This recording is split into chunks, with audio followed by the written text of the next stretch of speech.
क्या slip disc में हमेशा ही सर्जरी एडवाइस की जाती है या स्लिप डिस्क में हमेशा ही सर्जरी करना ज़रूरी होता है? तो इसका जवाब है नहीं।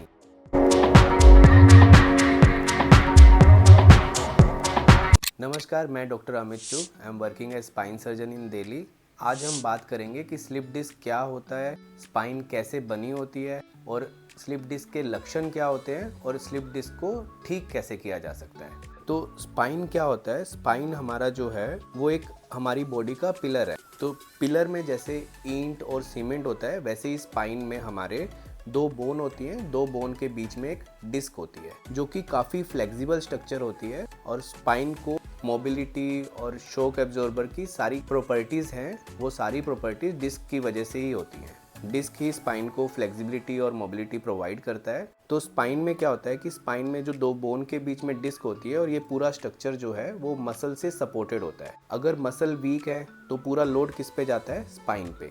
तो धीरे धीरे क्या होता है कि डिस्क जो है दो बोन के बीच में रब होके, फ्रिक्शन होके और डीजनरेशन होने की वजह से घिस जाती है। तो किसी एक दिन ऐसा होता है कि जिस दिन कोई जर्क लगा या कोई झटका लगा या विद एज वो इतनी वीक हो गई है कि वो रप्चर होके स्लिप हो जाती है और डिस्क का जो अंदर का मटेरियल है वो बाहर आ जाता है। जैसे ही डिस्क का मटेरियल बाहर आता है वो स्पाइनल कॉर्ड को या फिर जो नर्व रूट्स हैं, जो वायर्स जो स्पाइन के थ्रू ट्रेवल कर रहे हैं, जो लोअर स्पाइन से लेग्स को सप्लाई करते हैं, उसको प्रेस कर देते हैं। जैसे ही वो वायर प्रेस होता है तो पेशेंट को बैक पेन की जगह लेग पेन ज़्यादा होने लग जाता है। पेन जो है वो कमर से पैरों में ट्रेवल करने लग जाता है। अगर ये जो कंप्रेशन या जो नर्व पे जो स्लिप डिस्क का प्रेशर आ गया है तो नर्व कंप्रेशन की वजह से पैरों में दर्द, सूनापन, झंझनाहट, चलने में तकलीफ, चलने में पैरों में भारीपन, ये सारे सिम्टम्स जो हैं पेशेंट को फील होने लग जाते हैं।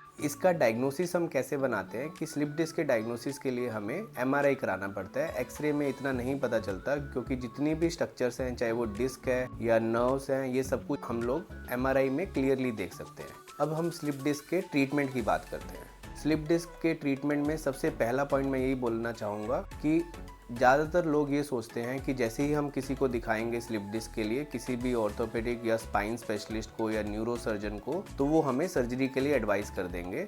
तो ये बिल्कुल ही गलत धारणा है। स्लिप डिस्क के लिए हमेशा सर्जरी की एडवाइस नहीं होती। स्लिप डिस्क के बहुत से पेशेंट्स को हमने बिना सर्जरी के भी ठीक किया है। इसमें हम लोग पेशेंट्स को क्या एडवाइस करते हैं कि पहला कि उनको 2-3 दिन ही बेड रेस्ट लेना है जब उनको एक्यूट स्लिप डिस्क होती है। बहुत ज़्यादा दिन का बेड रेस्ट एडवाइस नहीं होता है। 2-3 दिन के बेड रेस्ट के बाद हम उनको एडवाइस करते हैं कि वो थोड़ा बहुत अपना एक्टिविटी स्टार्ट करें, जिसमें कि उनको बेसिक वॉक करने के लिए बोला जाता है कि पेशेंट हर 1-2 घंटे में अपने जगह से उठ के थोड़ा सा चलना स्टार्ट कर दे। जितनी एक्टिविटी वो करते हैं, जितना थोड़ा थोड़ा वो चलना स्टार्ट करते हैं, उससे पेशेंट का मसल स्ट्रेंथनिंग भी होता है और पेशेंट का सर्कुलेशन भी इम्प्रूव होता है। इसके बाद पेशेंट को हम कुछ मेडिसिन एडवाइस करते हैं जिसमें कि एसिक्लोफिनेक है, डाइक्लोफिनेक है, प्रीगाबालिन है, गाबापिन एंटी है। ये सारी मेडिसिन जो हैं पेशेंट को एक्यूट फेज़ में जब उसको स्लिप डिस्क हुआ है उसमें पेन में रिलीफ में हेल्प करते हैं। इसके अलावा जो हम उनको एडवाइस करते हैं वो है कि उनको हॉट वाटर फर्मेंटेशन करना चाहिए, कोई लोकल जेल का यूज़ कर सकते हैं। हम पेशेंट्स को कुछ प्रिकॉशन एडवाइस करते हैं जिसमें कि सबसे कॉमन है कि बहुत ज़्यादा झुकना नहीं चाहिए और बहुत हैवी सामान नहीं उठाना।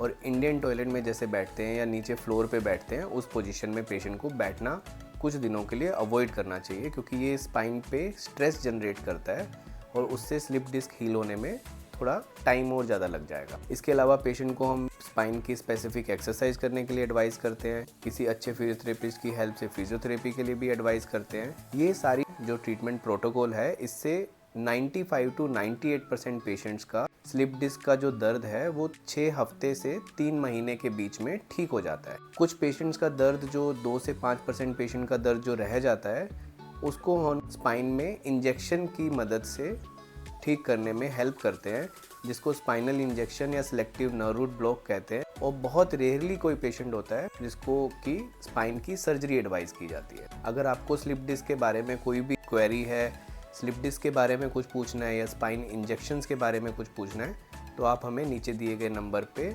फ़ोन कर सकते हैं या फिर नीचे कमेंट सेक्शन में कमेंट करके हमसे पूछ सकते हैं।